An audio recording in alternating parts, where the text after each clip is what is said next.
ভেকচিনটো আমাৰ নিয়ন্ত্ৰণত নাই। ভেকচিনটো কেন্দ্ৰীয় চৰকাৰে দিব আৰু কেন্দ্ৰীয় চৰকাৰে যিমান ভেকচিন উৎপাদন হ'ব সেইটো মতে দিব। কিন্তু ৰাজ্য চৰকাৰেতো 3 লাখ দিয়াৰ কথা আছিল। 3 লাখকৈ আমি 3 দিনৰ কাৰণে এটা মেগা ড্ৰাইভ লৈছিলোঁ, 3 লাখকৈ। তাৰমানে আমাক কেন্দ্ৰীয় চৰকাৰে কৈছিল যে আপোনালোকে কিমান ভেকচিন দিব পাৰে গোটেই ৰাজ্যখনত আপোনালোকে ঠিক কৰক। আমি 3 লাখ টাৰ্গেট ল'লোঁ, 3,84,000। গতিকে প্ৰায় 10 লাখ ল'লোঁ 3 দিনত। এতিয়া ভেকচিন কেন্দ্ৰীয় চৰকাৰৰ পৰা আমি আনিবৰ কাৰণে চেষ্টা কৰি আছোঁ আৰু তেখেতসকলে আজি 2 দিন আগত 6 লাখ দিলে। এই 3 দিনত আমি 6 লাখ দিলোঁ আৰু মাননীয় মুখ্যমন্ত্ৰী ডাঙৰীয়া দিল্লীলৈ গৈছে, তেখেতে আলোচনা বিলোচনা কৰিছে। গতিকে আমি খবৰ পাম যে আমি কিছু হ'লেও ভেকচিন পাম, কিন্তু এইটো যি ধৰণে পাই আছোঁ সেইটো পোৱা নাই। আমি যি টকা পইচা দিবলৈও আমাৰ মুখ্যমন্ত্ৰী ডাঙৰীয়া প্ৰস্তুত হৈ আছে যে টকা দিও আমি ভেকচিন ল'ম, কিন্তু সেইটোৰ কাৰণেও তাত ভেকচিনৰ নাটনি আছে। গতিকে আমাৰ ভেকচিনটো আমি আনিবলৈ চেষ্টা কৰিছোঁ, আমি সেইটো কৰিম। আমি ইমানখিনিও কৈছোঁ যে কোনোবাই যদি প্ৰাইভেট হস্পিটেলে দিয়ে পইচা আমি দিম, লোন হিচাপে ইণ্টাৰেষ্ট দিব নালাগে, তেওঁলোকে ভেকচিন আনক আৰু ভেকচিন দিয়ক। আচলতে তেজপুৰ চিকিৎসা মহাবিদ্যালয়ৰ আজি মোৰ লগত পৰিচালনা সমিতিৰ চেয়াৰমেন সন্মানীয় বিধায়ক ডাঙৰীয়া তেখেত আছে, অধ্যক্ষ ডাঙৰীয়া আৰু আমাৰ মেডিকেল কলেজৰ অধ্যাপক অধ্যাপিকাসকল সকলোৰে লগত আমি বিস্তৃতভাৱে কিছু কথা পাতিলোঁ। কলেজৰ পৰিচালনাৰ বিষয়েও পাতিছোঁ, অভাৱ অভিযোগৰ বিষয়েও পাতিছোঁ। এতিয়া বিশেষকৈ আমি কোভিড কেন্দ্ৰিক কথাই বেছিকৈ পাতিছোঁ। কোভিড কেন্দ্ৰিক কথাখিনি হৈছে কি, ইয়াত আমাৰ 265খন বিচনা আমি আজি কোভিডৰ কাৰণে ৰাখিছোঁ। ইয়াৰ উপৰিও আমাৰ ইয়াত 35খন ICU বেড আছে। আমি আজি প্ৰায় 3 দিন বা 4 দিনৰ ভিতৰত আৰু 24খন ICU বেড এতিয়া আমি নিৰ্মাণ হৈ সম্পূৰ্ণ হৈছে।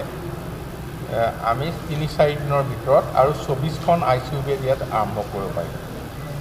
আৰু তাৰপিছতে আৰু ইয়াৰ উপৰিও আমি ইতিমধ্যে নিৰ্মাণ কৰিবলৈ দায়িত্ব দিছোঁ আৰু ভাবিছোঁ এমাহমানৰ ভিতৰত আমি নিৰ্মাণ কৰিব উলিয়াব পাৰিম আৰু 30খন ICU বেড। এই আটাইখিনি যেতিয়া হ'ব তেতিয়া প্ৰায় মোটামুটি ইয়াত 70খন ICU বেড হৈ উঠিব। এইখিনিৰ উপৰিও আকৌ সুকীয়াকৈ আমি আন এটা ব্যৱস্থা লৈছোঁ, সেইটো হৈছে পেডিয়াট্ৰিক ICU শিশুৰ বাবে। তাৰ কাৰণে আৰু 30খন ICU বেডৰ কাম আমি আৰম্ভ কৰিছোঁ। এই গোটেই ব্যৱস্থাটো ইতিমধ্যে কৰা হৈছে আৰু ইয়াত অক্সিজেনৰ ক্ষেত্ৰত আমি এতিয়া লিকুইড যিটো অক্সিজেন আমি LMO বুলি কওঁ, তাত 20K, তাৰমানে